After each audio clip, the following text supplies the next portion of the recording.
Hey guys, welcome back to this channel.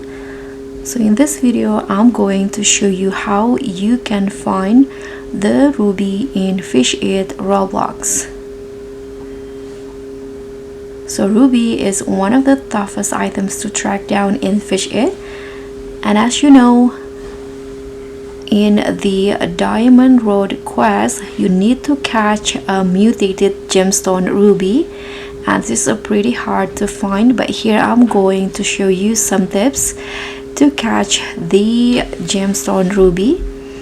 The first one, for the spots, the highest spawn rate location for rubies is this treasure room in the Lost Isle. So you can just go to the Lost Isle, and deep down on the treasure room you can just go fish in this exact location.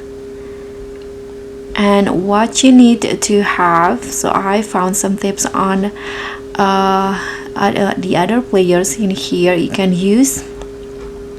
For better chance, you can use the starter road with curse mutations in here, or curse engine.